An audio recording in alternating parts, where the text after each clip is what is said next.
Hello everyone, welcome to the channel. आज की इस वीडियो में हम जम्मू यूनिवर्सिटी बीएड का सेमेस्टर 1 का जो हमारा कोर्स नंबर 101 है, एजुकेशन इन इंडियन पर्सपेक्टिव, उसका यूनिट नंबर 4 डिस्कस करने जा रहे हैं। Unit number 1, 2 and 3 already uploaded है। अगर किसी ने अभी तक नहीं देखा है तो लिंक्स आपको डिस्क्रिप्शन बॉक्स में मिल जाएंगे, आप जाके देख सकते हैं। और अगर किसी ने अभी चैनल सब्सक्राइब नहीं किया है तो डू सब्सक्राइब द चैनल, ताकि जो भी वीडियोज अपलोड हो आपको टाइम टू टाइम मिल जाए और इससे थोड़ी मोटिवेशन मुझे भी मिलेगी कि मैं आपके लिए कोई हेल्प कर पा रही हूँ। So please subscribe the channel, ठीक है। तो चलिए पहला टॉपिक स्टार्ट करते हैं हमारे 4th यूनिट का। तो education as agency in the change of home and society, industrialization and the technology. तो सबसे पहले इंडस्ट्रियलाइजेशन की बात करते हैं। तो इसमें हमने क्या है कि जो एजुकेशन है वो एक बहुत इंपॉर्टेंट रोल प्ले करती है एक इंडिविजुअल की लाइफ में for the demand of the industrial job. क्योंकि आप सबने देखा है, आपको जॉब किसके ऊपर मिल रही है? आपकी एजुकेशन पे मिल रही है। एजुकेशन आपको स्किल्स और नॉलेज दे रहे हैं, क्योंकि किसी भी जॉब के लिए कोई ना कोई क्वालिफिकेशंस तो चाहिए होती हैं आपको। तो वो क्वालिफिकेशंस आपको कहाँ से मिली? आपको एजुकेशन से मिली। किसी जॉब को कैसे करना है जाके, ये आपने कैसे सीखा? एक एजुकेशन के थ्रू सीखा। अभी आप बीएड कर रहे हो क्योंकि आप टीचिंग जॉब में जाना चाहते हो, तो आपको बीएड क्या सिखा रही है? वो स्किल्स और नॉलेज दे रही है जो आपको टीचिंग करने के लिए ज़रूरी है। तो एजुकेशन एक बहुत इंपॉर्टेंट रोल प्ले करती है आपको किसी भी इंडस्ट्री में जॉब दिलाने के लिए, ठीक है।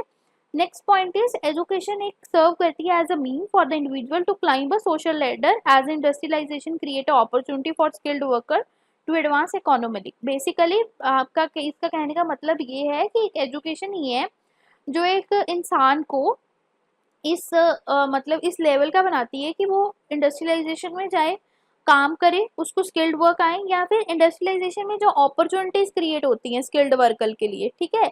तो वो भी क्या है, एजुकेशन के थ्रू ही आप कवर अप कर सकते हो, ठीक है। अब है स्टैंडर्डाइजेशन। तो जो इंडस्ट्रियलाइजेशन है उसको हमेशा वो हमेशा क्या करती है, स्टैंडर्डाइज प्रोसेस और प्रोसीजर फॉलो करती है। तो वो जो स्टैंडर्डाइज प्रोसेस और प्रोसीजर होता है ना, वो कैसे मतलब इंडस्ट्री मेजर करती है, ठीक है। वो कर मतलब टेस्ट करते हैं, प्रिपेयर को इंडिविजुअल करते हैं इन ऑपरेटर सच फ्रेमवर्क। कि मतलब अगर आप इंडस्ट्री में जाते हो, लाइक फॉर एग्जांपल आप टीचिंग जॉब के लिए जा रहे हो, तो आप देखते हो अभी आप अपना सीटेट का एग्जाम दोगे, फिर आप मतलब अगर किसी गवर्नमेंट जॉब के लिए प्रिपेयर कर रहे हो फिर उनका एग्जाम दोगे, फिर वो जब आप ज्वाइन कर लोगे वो आपको इन सर्विसेज कोर्स कराएंगे। फिर आपने कभी आप फिर आपके प्री सर्विसेज कोर्सेज होते हैं, ठीक है। तो ये क्या है, एक स्टैंडर्डाइजेशन है, एक प्रोसेस है, एक प्रोसीजर है, ठीक है।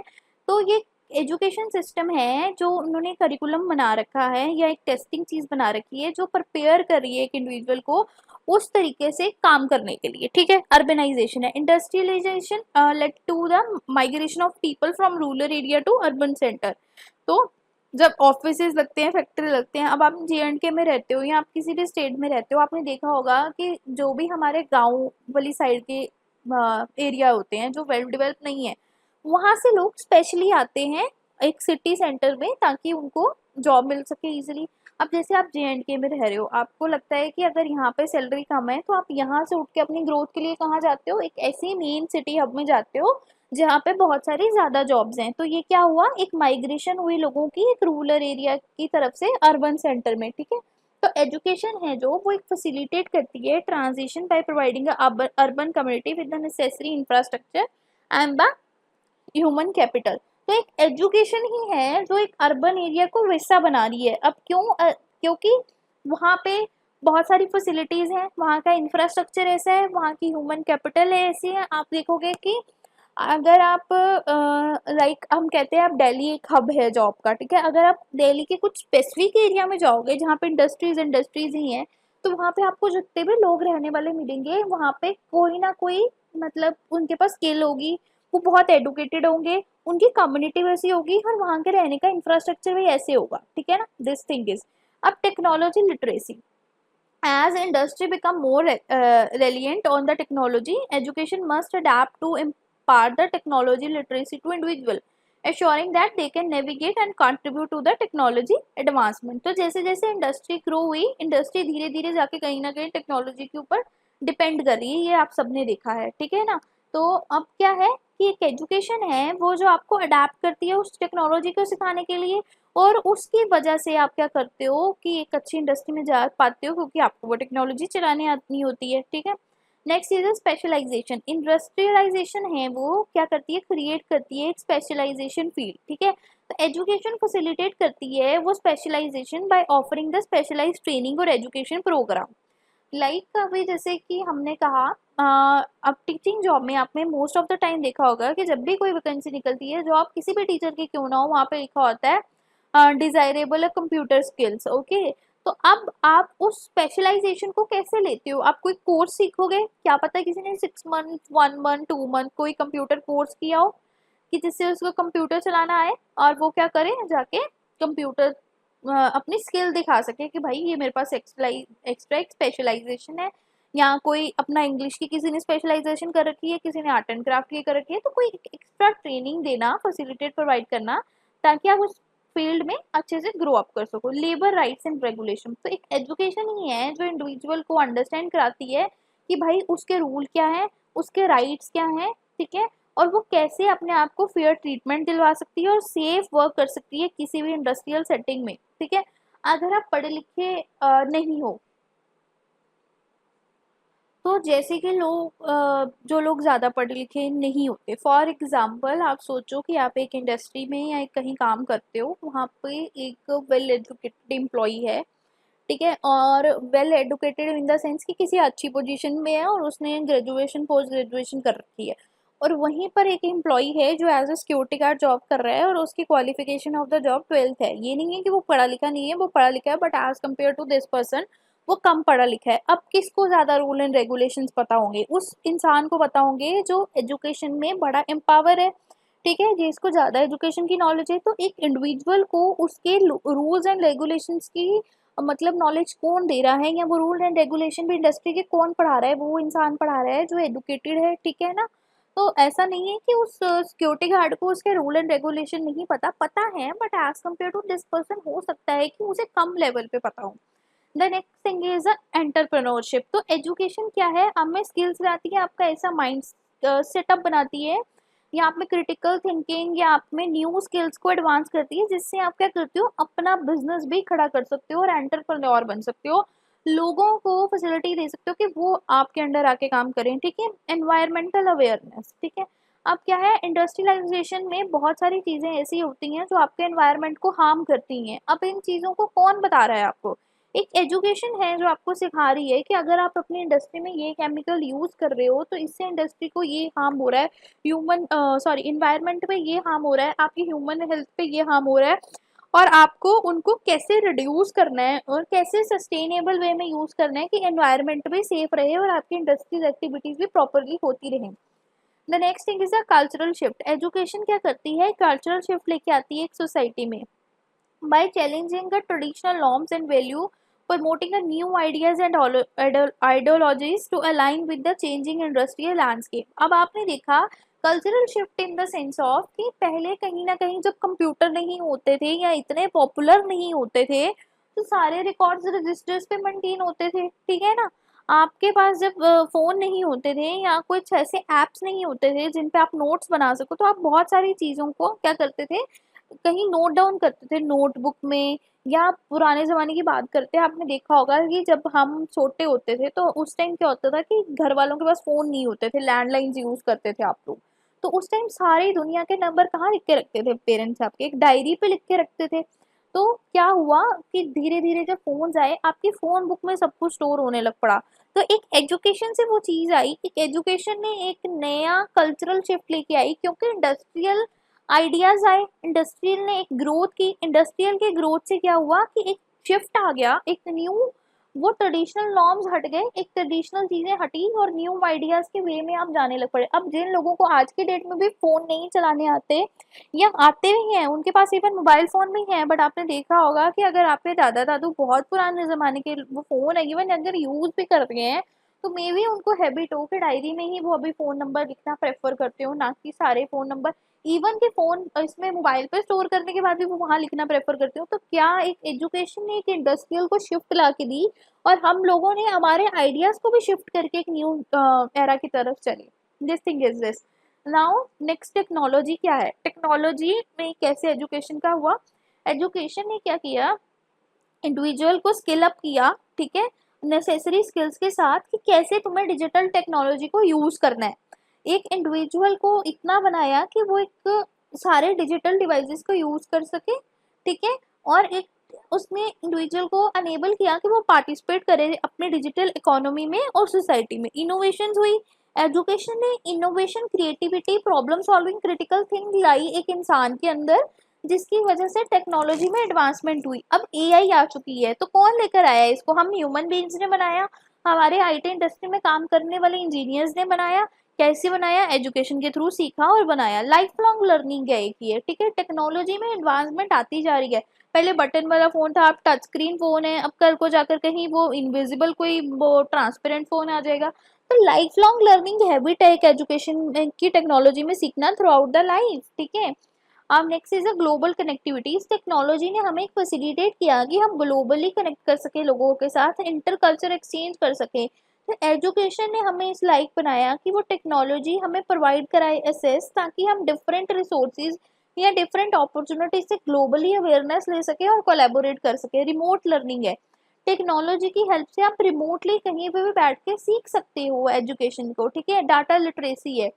अब इस टाइम क्या हुआ, एजुकेशन ने प्रमोट की डाटा लिटरेसी स्किल, एम्पावर किया इंडिविजुअल को एनालाइज करने में, इंटरप्ट करने के लिए data efficiency efficiently to make the inform decision in various domain. अब बहुत सारा डाटा है, उसमें से कौन सा डाटा ठीक है, कौन सा डाटा कैसे यूज करना है, this is the data literacy. Education की हेल्प से आपको पता लगा। एथिकल कंसिडरेशन, एजुकेशन ने आपको बताया कि आपको अपना पासवर्ड किसी को नहीं बताना, आपको अपना ओटीपी किसी के साथ शेयर नहीं करना, आपको अपने प्राइवेसी कंसर्न्स का ध्यान रखना है, आपको अपने डॉक्यूमेंट किसी के साथ ऐसे शेयर नहीं कर देने। तो ये एथिकल आईटी एथिकल कंसर्न किसने आपको सिखाए?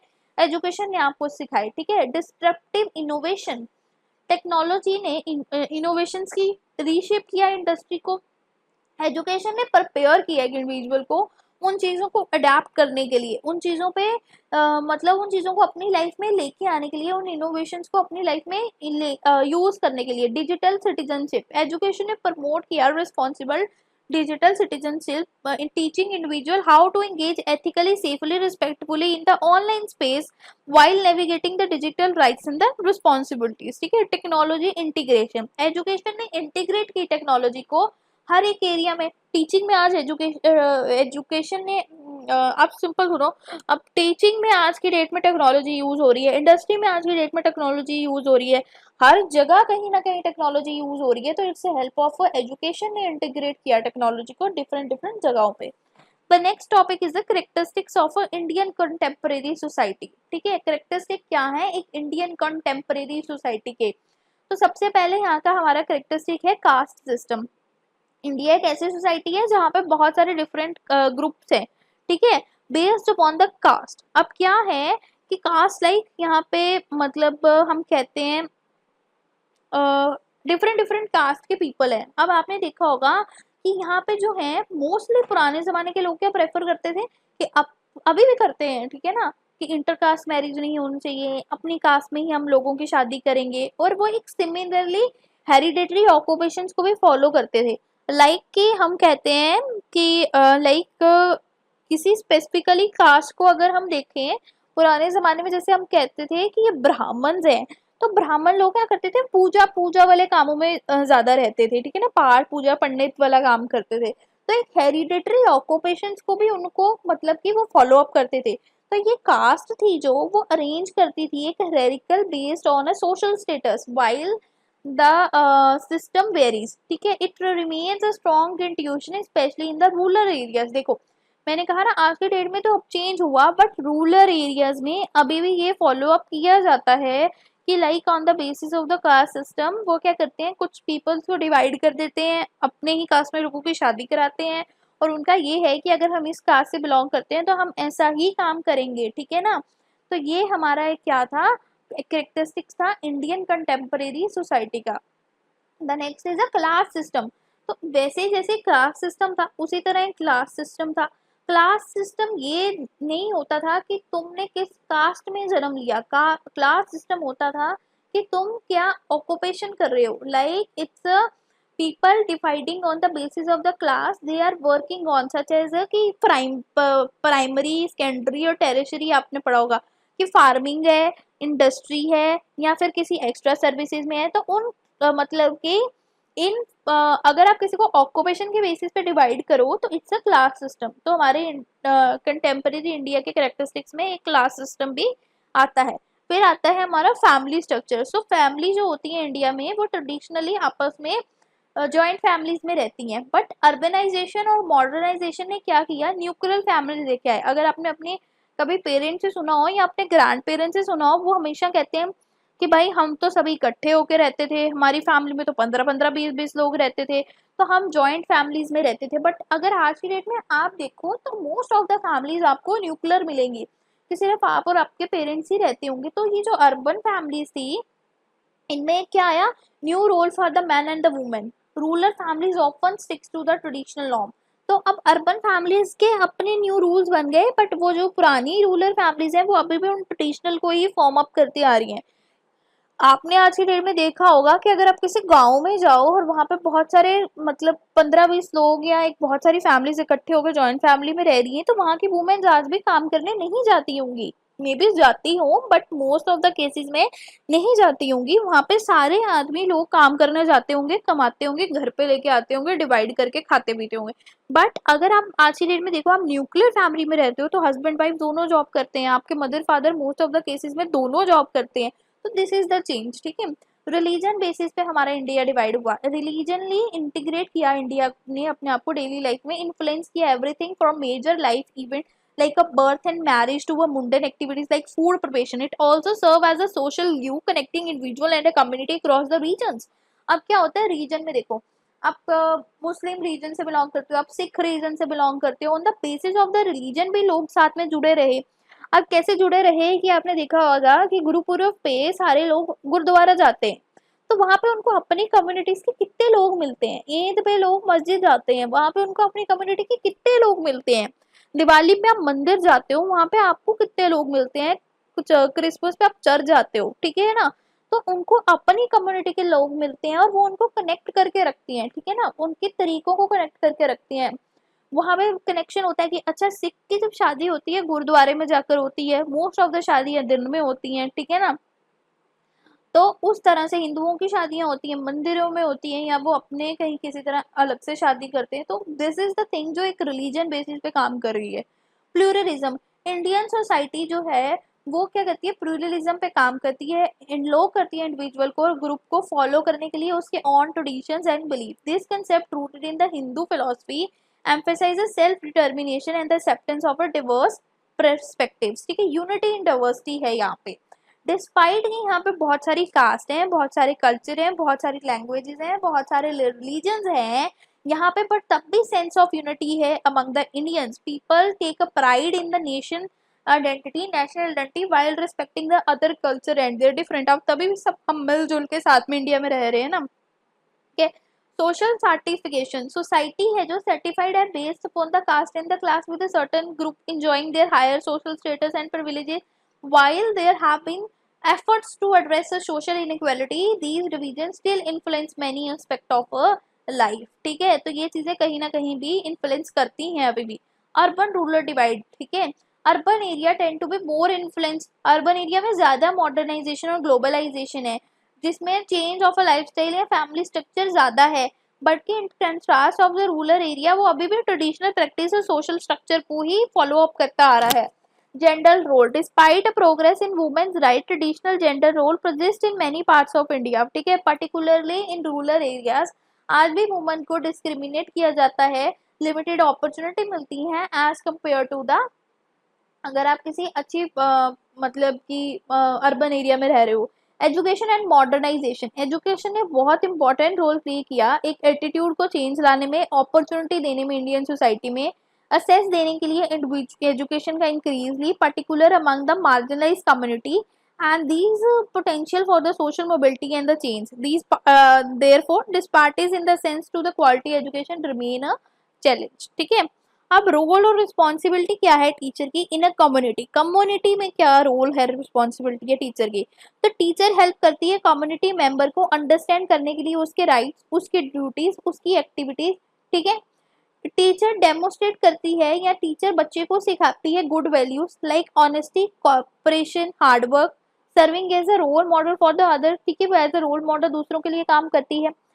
ठीक है, टीचर उनको हेल्प करती है आइडेंटिफाई करने के लिए what the community needs and involve student in the activities like a cleaning camping, literacy drive and the tree plantation. ठीक है, आप टीचर आपको एक अकेले स्टूडेंट को क्यों ना पढ़ाए, बट आप वो चीज जाके अपनी जब इम्प्लीमेंट करती हो ना रियल की लाइफ में, तो वो कहीं ना कहीं कम्युनिटी को भी ग्रोथ कराती है। ठीक है, राइजिंग अवेयरनेस, टीचर एजुकेट करती है यंग पीपल को about the issues like protecting the environment, preventing the drug abuse. ठीक है, कंट्रोल करना डिसीज को, कैसे HIV और एड्स को कंट्रोल कर सकते हो। रिस्पेक्ट कराती है आपकी डिवर्सिटी, टीचर आपको सिखाती है कि कैसे आपको डिफरेंट कल्चर्स बिलीव को रिस्पेक्ट करना है और सेलिब्रेट करना है उन चीजों को साथ में। ठीक है, प्रमोटिंग वैल्यू, टीचर आप में एक डेमोक्रेटिक वैल्यू लेके आती है, और सेकुलर वैल्यू लेके आती है, रिस्पेक्ट लाती है कि आपको सबके एवरीवन के राइट्स और ओपिनियन को रिस्पेक्ट करना है। एड्रेस कराती है स्पेशल नीड्स से, टीचर इंश्योर कराती है कि एक हाँ सारे स्टूडेंट इंक्लूडिंग जो एक वर्स्ट बैकग्राउंड से आए हैं तो डिसएडवांटेज ऑफ देयर बैकग्राउंड वो रिसीव करेगा अप्रोप्रिएट एजुकेशन और स्पोर्ट को भी। कम्युनिटी सेंटर लर्निंग करवाती है टीचर, टीचर प्रोवाइड करती है आपको एजुकेशन जो रिलेट करे एक रियल लाइफ सिचुएशन से, हेल्प करे स्टूडेंट को डेवलप करने के लिए उनकी स्किल जो उनकी कम्युनिटी को भी बेनिफिट करें। ठीक है, टीचर एक स्ट्रॉन्ग पार्टनरशिप, एक रिलेशनशिप बिल्ड अप करती है with parent and the community member working together for the student overall development. Parent teacher meeting होती है, टीचर बात करती है आपके पेरेंट से, एक टीचर स्कूल में 10 तरह के टीचर से और मिलती है, कम्युनिटी मेंबर आपस में मिलके ग्रो कराते हैं। ठीक है ना, स्कूल्स को बच्चों को रेगुलर मीटिंग होती है, टीचर ऑर्गेनाइज करती है monthly meeting with the parent and discuss the student progress and the plan activity for their growth. तो बच्चे की ग्रोथ है तो कम्युनिटी की भी ग्रोथ है ही है। ठीक है ना, तो next is a role and the responsibility of a teacher in the culture. अब कल्चर में क्या उसकी रिस्पॉन्सिबिलिटी है, तो टीचर क्या करती है, सेव करती है और पास ऑन करती है importance of the cultural stuff while helping the culture growth. अब पुराने कल्चर को कौन बचा के रख रहा है, एक टीचर है, वो बच्चे को पुराने कल्चर के बारे में पढ़ा रही है, बता रही है। ठीक है ना, और नया कल्चर को भी आगे आगे पास ऑन करा रही है और ग्रो भी करा रही है। टीचर बच्चे को इनकरेज करती है कि वो थिंक करे carefully and ask question and not believe in everything without any reason. अब कोई कहता है कि ऐसे मत करो, कोई कल्चर कहता है नाखून मत काटो, कोई कल्चर कहता है ओके तुम सिर मत धो, कोई कल्चर कहता है कि तुम उस दिन ये मत करो। तो टीचर ये एक ऐसी है जो आपके मिथ्स को दूर करती है, आपको फैक्ट समझाती है या फिर किसी चीज के पीछे आपको लॉजिक बताती है कि बेटा ये इस रीजन से ये चीजें नहीं की जाती। ठीक है, टीचर है जो अंडरस्टैंड करती है कि हर एक स्टूडेंट डिफरेंट है। ठीक है, तो उसको हर एक स्टूडेंट को डिफरेंट तरीके से पढ़ाना है कि वो उसके बैकग्राउंड को एडजस्ट कर सके। ठीक है, अब एक स्टूडेंट बहुत लो बैकग्राउंड से आ रहा है, उसके घर पे किसी को इंग्लिश नहीं आती, बच्चे को इंग्लिश बोलने नहीं आती और टीचर उसके सामने जाके पटर पटर करके एक बहुत हाई लेवल की इंग्लिश बोलने लगे तो उस बच्चे को तो सिर के पार जाएगा ना। तो टीचर को अंडरस्टैंड करना है कि भाई ये बहुत डिफरेंट कल्चर बैकग्राउंड से आया है, इसको ये चीज नहीं समझ आ रही है, तो मुझे इसके लेवल पे आकर भी मुझे पढ़ाना है। ठीक है ना, टीच एवरीथिंग, टीचर है जो उनको सिखाती है पढ़ाती है ऑल काइंड्स ऑफ ट्रेडिशन के बारे में, बिलीव्स के बारे में, हॉलीडेज के बारे में। टीचर कभी ये आपने कभी स्कूल में देखा है वो आपको कह रहे होंगे भाई सिर्फ दिवाली पे ही हम कंपटीशन मनाएंगे, क्रिसमस पे हम कुछ नहीं करेंगे, गुरुपुरब पे हम सेलिब्रेट नहीं करेंगे। तो सारे फेस्टिवल्स को स्कूल में सेलिब्रेट किया जाता है, टीचर आपको उन फेस्टिवल्स के बारे में बताती है, आप डिफरेंट डिफरेंट ग्रुप्स में उनको सेलिब्रेट करते हो। तो this is the thing, teacher है वो जो श्योर करती है कि एवरीवन फील वेलकम करे, रिस्पेक्ट करे, कि नो मैटर कि वो कहाँ से आया, उसको ये फील मत हो कि भाई मैं इस कल्चर का नहीं हूँ, मैं इस बैकग्राउंड का नहीं हूँ, तो ये मुझे एक अलग तरीके से ट्रीट कर रहे हैं। तो जो टीचर है वो हमेशा रेडी रहती है किसी न्यू वे ऑफ टीचिंग के लिए, तो अगर कोई तरीका चेंज करके भी उसको पढ़ाना पड़े तो हमेशा रेडी है इस चीज़ के लिए। ठीक है, टीचर है जो स्टूडेंट के लिए गुड एग्जाम्पल बनती है। ठीक है, ताकि वो भी उनसे सीखे और दूसरों की भी रिस्पेक्ट कर सके। ठीक है, टीचर उनको टीच करती है अंडरस्टैंड करने के लिए और अप्रिशिएट करने के लिए डिफरेंट कल्चर्स को। टीचर ट्रीट करती है everyone nicely no matter from they whether from where they are come and what they believe. ठीक है, और टीचर हेल्प करती है स्टूडेंट को feel strong and able to make good changes in their own community also. अब teacher के role और responsibility क्या है टेक्नोलॉजी में। अब teacher should show how to be modern and open minded while using the technology in their own work and being curious about the new ideas। ठीक है, अब टीचर अगर यूज करेगी मॉडर्न टेक्नोलॉजी को तो बच्चों का भी मन करेगा। ठीक है, टीचर शुड थिंक कि टेक्नोलॉजी गुड है और हेल्प करती है स्टूडेंट को अंडरस्टैंड कराने में कि भाई ये आज की डेट में क्यों जरूरी है और कैसे आप इसको यूज कर सकते हो अपनी प्रॉब्लम सॉल्व करने के लिए। लाइक टीचर आपको समझा रही है कि आप एक फोन में एप्लीकेशन डाउनलोड करके कैसे अपनी प्रॉब्लम सॉल्व कर सकते हो। टीचर स्टूडेंट को हेल्प करती है थिंक लाइक अ साइंटिस्ट। वो उनको कहती है भाई तू मुझसे क्वेश्चन पूछ, तो एक्सपेरिमेंट कर, तो बिना किसी एविडेंस के किसी चीज पे यकीन मत कर, तू मुझसे आके पूछ, मैं तुझे रीजन दूंगी, तो उस लॉजिक को समझ और तू खुद का दिमाग इतना शार्प कर, क्वेश्चन पूछ पूछ के इतना क्रिटिकली खुद को एनहांस कर कि तू साइंटिस्ट बने आगे जाके। ठीक है, टीचर उनको सिखाती है कि कैसे तुम्हें कंप्यूटर को यूज करना है, कैसे तुम्हें इंटरनेट चलाना है, या कैसे तुम्हें डिफरेंट गैजेट चलाने हैं for learning and the teaching. Teacher को भी पता होना चाहिए सबसे पहली बार, teacher should know how to use these thing also. ठीक है, teacher should help the student to learn by themself using a computer and internet, teaching them how to find a good information and solve the problem it their own.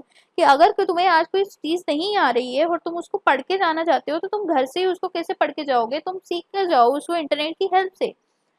Teacher use करती है computer को, apps को, online resources को, ताकि वो अपने lessons को more interesting बना सके और फन वे में स्टूडेंट्स को पढ़ा सके। टीचर यूज करती है टेक्नोलॉजी को क्रिएट करने के लिए गेम्स, वीडियो, इंटरेक्टिव एक्टिविटीज, जिससे उनकी लर्निंग और फनी वे में हो जाए और मेमोरेबल हो जाए। ठीक है, teacher should give a student lots of chance कि ताकि वो कंप्यूटर स्किल्स को यूज कर सकें, जैसे रिसर्च कर सकें, प्रेजेंटेशन बना के आ सकें। ठीक है, और टीचर उनको मतलब कि न्यू टेक्नोलॉजी के साथ चलती है और उनको सिखाती है कि कैसे आपको उसको यूज करना है। ठीक है, और उन टीचर्स को भी सिखाया जाता है इवन कि उन टेक्नोलॉजी को यूज करना by doing a workshop, reading books and asking for the help. ठीक है, help everyone access technology. Teacher should make sure कि जो ऑल द स्टूडेंट है have access to the computer and the internet for the learning and they should find ways to help the student who don't have these resources at the home. ठीक है, may be उनको class में थोड़ा extra time दे, या उनको किसी मतलब कि कभी उनके फ्री पीरियड में गेम्स की जगह उनको कंप्यूटर लैब प्रोवाइड करा दें। तो डिफरेंट वेज में हम उनको, बच्चों को भी टेक्नोलॉजी सिखाते हैं जिनको ये चीज़ें असेस नहीं हो पाती उनके घर पे। Next is a social cultural imprints in the teaching profession.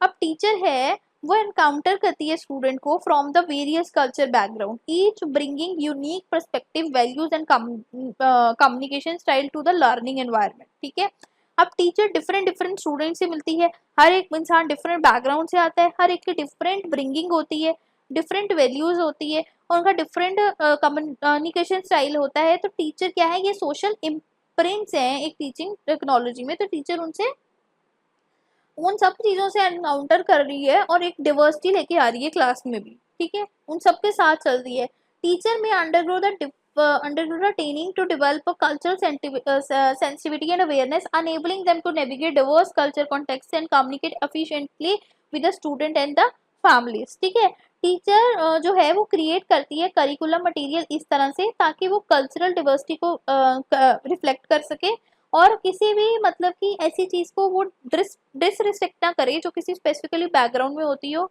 और वो सबकी हिस्ट्री, सबके एक्सपीरियंसेस को साथ लेके टीचिंग मटेरियल को बना सके। लैंग्वेज सपोर्ट प्रोवाइड करना लैंग्वेज लर्नर को, टीचर हमेशा क्या करती है, प्रोवाइड कराती है language support for the student जिसको वो लैंग्वेज नहीं आती है। मान लो कि अब किसी को एज अ इंग्लिश नहीं आती थी, वो उसकी सेकंड लैंग्वेज थी, तो टीचर उसको उसकी लैंग्वेज में भी पढ़ाने की, समझाने की कोशिश करेगी। सेलिब्रेट करवाती है डिफरेंट फेस्टिवल्स को, हॉलीडेज को टीचर क्लासरूम में, ताकि बच्चे एक मतलब कल्चर की रिस्पेक्ट करें और सारे ट्रेडिशंस को फॉलो अप करना भी सीखें। स्टीरियोटाइप और बाइसेस, टीचर करती है चैलेंज, मतलब work upon the challenge stereotype and biases जो एग्जिस्ट करते हैं एजुकेशन मटेरियल में, और क्रिटिकली उनको पढ़ाती है ताकि कोई बुरा ना मान जाए उस चीज के ऊपर। ठीक है, फैमिली और कम्युनिटी एंगेजमेंट कराती है, टीचर एक रिकॉग्नाइज करती है इंपॉर्टेंस की कैसे फैमिली और कम्युनिटी की इन्वॉल्वमेंट होनी चाहिए एजुकेशन में, ताकि फैमिलीज और कम्युनिटी भी इस लर्निंग प्रोसेस से कुछ सीखें और बच्चे की लर्निंग भी उनकी अच्छी तरह से हो सके। Cultural responsive and teaching practices, teacher है वो जो अडेप्ट करती है टीचिंग स्ट्रेटेजीज जो डिवर्स लर्निंग स्टाइल्स लेके आए, cultural background for their student और प्रमोट करें engagement in the academic assess. ठीक है, awareness of the social factor, teacher जो है वो सोशल फैक्टर्स मतलब जो होते हैं उनके वो इम्पैक्ट करते हैं स्टूडेंट की असेस को to resource and opportunity starving to address the parties and provide the equitable support for the all the student doesn't belong कि वो कहाँ से आए हैं, वो कौन सा उनका सोशल इकोनॉमिक फैक्टर है, उनके पास कितना पैसा है, क्या है। टीचर उन बच्चों को सारा कुछ इक्वली प्रोवाइड करवाना जानती है ताकि वो सब कुछ वो बच्चे भी सीख सके। प्रमोशन करवाना कल्चरल कॉम्पिटेंसीज की, टीचर प्रमोट करती है कल्चर को, एनकरेज करती है स्टूडेंट को रिस्पेक्ट करने के लिए डिफरेंट कल्चर्स, ठीक है, और नेविगेट करती है कि कैसे वो डिफरेंट कल्चर्स में भी चीज़ों को सीख सके और उनको भी अपना सके। द नेक्स्ट टॉपिक इज कैसे हमारी टीचिंग इंडिया में डिफरेंट है वेस्टर्न एजुकेशन से। तो टीचर क्वालिफिकेशन जो हमारे इंडिया में है वो कम से कम बैचलर होनी चाहिए या फिर मास्टर डिग्री होनी चाहिए, ठीक है, for the higher classes. But अगर हम वेस्टर्न एजुकेशन की बात करें वहाँ पे एक पर्टिकुलरली टीचर के पास एक सर्टिफिकेशन होनी चाहिए, state certification and license to teach in the school, ठीक है, जबकि हमारे इंडिया में ऐसा कुछ नहीं है। इंडियन एजुकेशन में एक क्लास में 50 बच्चे भी हो सकते हैं, 60 बच्चे भी हो सकते हैं जिसको एक टीचर पढ़ा रही होती है। बट वेस्टर्न क्लासरूम में कभी भी 20 या 30 से ज़्यादा बच्चे नहीं होते, इतने ही बच्चे होते हैं कि टीचर हर बच्चे को इक्वल अटेंशन और टाइम दे सके, ठीक है। Emphasize on the subject, India में क्या होता है, इंडियन एजुकेशन एम्फेसाइज करती है कोर सब्जेक्ट में, जरूरी नहीं है कि एक्स्ट्रा करिकुलर एक्टिविटीज हो ना हो, ठीक है, ट्रेडिशनल एकेडमिक लर्निंग को यहाँ पर ज़्यादा इंपॉर्टेंस दी जाती है, एक्स्ट्रा करिकुलम एक्टिविटीज को ऑप्शनल रखा जाता है, जबकि वेस्टर्न एजुकेशन में कोर सब्जेक्ट और एक्स्ट्रा करिकुलर एक्टिविटीज को इम्पॉर्टेंट मतलब कि रिस्पेक्ट दी जाती है और इम्पोर्टेंस दी जाती है ताकि वो इक्वली ट्रीट किए जाएं, सब बच्चों को हर एक चीज़ आए और बच्चे की होलिस्टिकल डेवलपमेंट हो सके। एजुकेशन सिस्टम की फ्लेक्सिबिलिटी क्या है, इंडिया में एजुकेशन सिस्टम है वो रिजिड है with a little room of flexibility और इंडिविजुअलाइज लर्निंग पार्ट, जबकि वेस्टर्न एजुकेशन में वो फ्लेक्सिबिलिटी है जहाँ पे वो अपनी एजुकेशन अप्रोच को चेंज कर सकते हैं ताकि वो इंडिविजुअल स्टूडेंट की नीड्स को मेटअप कर सके, ठीक है। स्टैंडर्ड ऑफ एजुकेशन, जो इंडियन एजुकेशन है वो जर्नली हाई है, प्रिपेयर करता है स्टूडेंट को फेस करने के लिए future challenges with a strong academic foundation, जबकि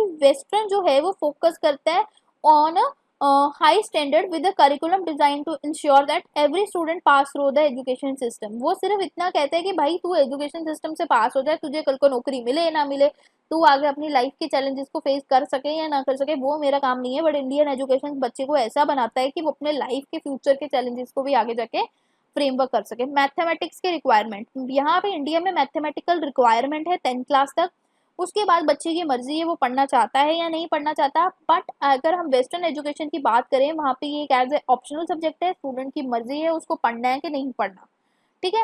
टीचर की रिस्पेक्ट, इंडिया में जो टीचर है वो हाईली रिस्पेक्टेबल है स्टूडेंट से भी और पेरेंट के द्वारा भी, ठीक है, उनको बहुत रिगार्ड्स दिए जाते हैं क्योंकि उनको एज अ रोल मॉडल समझा जाता है हमारी सोसाइटी का, जबकि वेस्टर्न में इतनी इंपॉर्टेंस नहीं दी जाती टीचर को, ठीक है, इंपॉर्टेंस मिलती है but they receive a same level of the societal respect and reverence in India, मतलब उतनी ही मिलती है बट फिर भी जो हमारे इंडिया में एज अ गुरु शिष्य का रिलेशन होता है वैसा वेस्टर्न कल्चर में आपको देखने को इतना नहीं मिलेगा।